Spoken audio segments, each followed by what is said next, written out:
Okay, let's go again.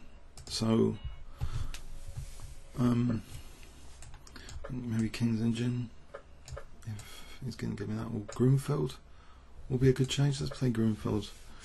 I've played this for a while, bit of variety. So it was popular Karpov-Kasparov matches. We've had loads of Grünfelds in this line. Bishop G4 and Bishop F7, Bishop F3, and then I think there was a Bishop F7 here or something, theoretically. Then F takes G. This was all Karpov-Kasparov stuff. Okay, but he's played that. So what am I supposed to do here? Maybe just Bishop D7. Doesn't look too bad. Doesn't really want to play D takes surely. I'm getting C4 releases the tension, so I'm going to keep the tension on the centre, the Grünfeld philosophy, and try and respect that a little bit. Just pressure on the centre. So like Rook D8 and maybe Bishop C6, tempting forward, or just E5. Maybe F5 here. I think Rook D8 for the moment. Bishop back to G4. Could have been undermining D4 again. Oh dear. What am I doing? Anyway, E6. This is sniping at the centre anyway. If I've blown it, got this running C4. I'm going to use it now, I think, for B5. Whoa, this centre looks totally out of control. You can see I think I might have misplayed this, I'm not sure. I get that funny feeling. It's a bit of provocation like the Alekhine defence, really. If I take, or it's about to play Bishop E6, probably Bishop E6 might run into F5. Bishop D7 to C6 though, I think that might be good for the diagonal. He has weakened that diagonal. If I play Rook E8 and then F6 after, hopefully this centre is a bit overstretched. Although, don't know. So F5 is always Bishop E5, H5, H4. It's definitely a different sort of pattern style than the King's Engine. There's Rook D6 here. If I want to blow up the centre and win that pawn, actually Rook D6, you can't take because the Queen. So I have blown up the centre. Grunfeld mission accomplished. Blowing up the centre. Okay, I've got a nice bishop on the diagonal. So it's been a bit of provocation like the Alekhine defence. And he's on that. He's winning a piece, is he? I'll just move that knight somewhere. Well, there's check. If I play check, then there's knight B7. Whoa! Now he's like looks to be winning a piece. Oh dear! I've already put my foot in it. No. I'll be protecting the knight with a pawn. So what to do here? Just move the rook back. I'm going to play B4, I think. Maybe takes. Maybe B4's not good. Maybe Bishop F8 for any Bishop C5 and B4. Okay, I'm holding on. This knight's now dangerous. If I just, I don't want to give up the knight to play bishop though. Maybe just, I don't know. There's no entry points. I think Rook D7 though. Just to try and double on the D file.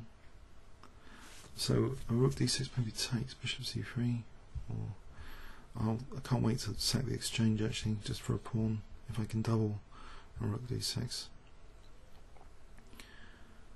I think it's right to keep that bishop. It's Ing2. Okay. I can get these pawns running. If I take on C3, B4, and C3, be knight C4 to look forward to. Oh, I'll go for it. There's rook e2 as well. Why don't I consider rook as rook f2? Alright, so for the moment, I want to get the knight back into the centre. So knight c4, knight c4 to d2. Knight c4 is on d6 anyway, as well as the centre. It's got some immediate purpose. Knight d2, force counter exchange sack. Right, just rook. Keep the torch on with rook d8.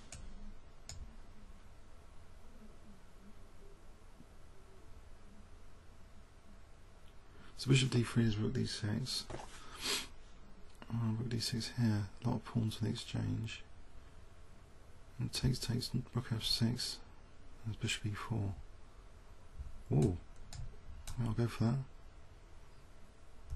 So he's going to take and then rook f6 and there's bishop b4. There's bishop e4 here anyway, and there's bishop b3. Well, bishop d5 and just trying to get that pawn. If I get that pawn, there's two running pawns. Mind you, rook f6. Okay. There's knight c4. Shielding. Bishop b3, there's b5. Okay, I'll go for this. Rook d4 is bishop e6. Bishop d3 and b5 again. So b5 and bring the king up, I think.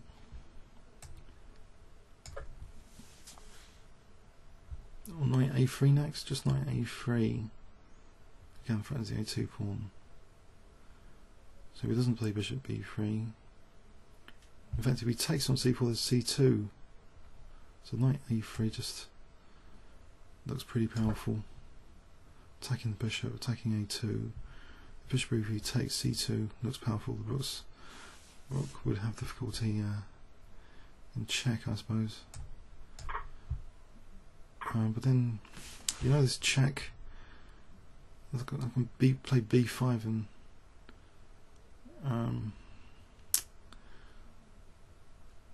c2 king. The king's going to get in there. b5 immediately. Rook d1. So do I want to? I think I want to get the king up probably. I'll play b5 threatening. Knight c4. Bring the king in.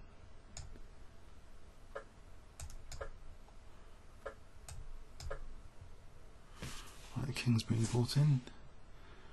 So b5, we'll just go over this side, try and win these two pawns. Okay, fascinating. The king want to be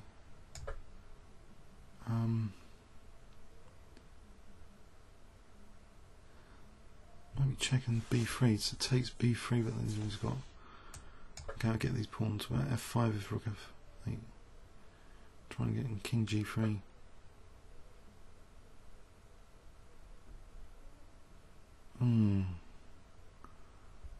Okay. He's going to get all my pawns. Have I messed this up? I think this knight needs to be brought back into the centre.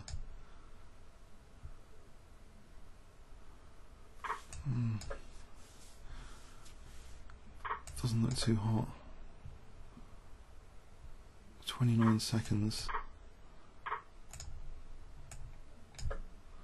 Pawn down. Uh-oh.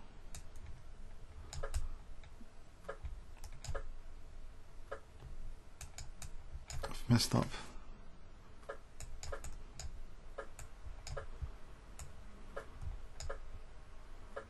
Oh, it's just...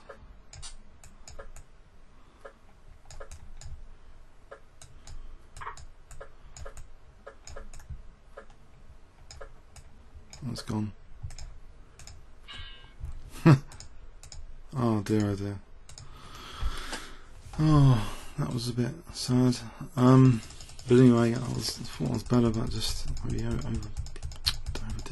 overdid it. Optimistic. Yeah. What was the over optimism? Exchange that care. This was looking really good, and then so I mean knight e3 there.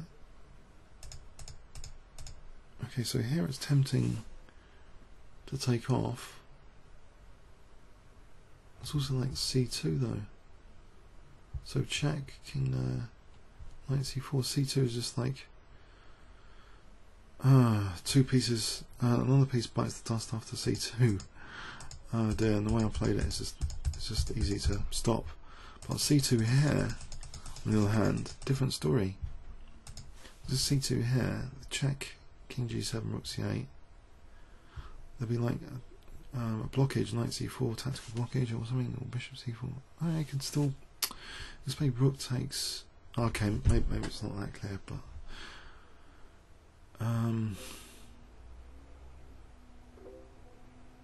no, I think that's winning c2 somehow. It looks winning. Oh well, comments or questions on YouTube. Thanks very much.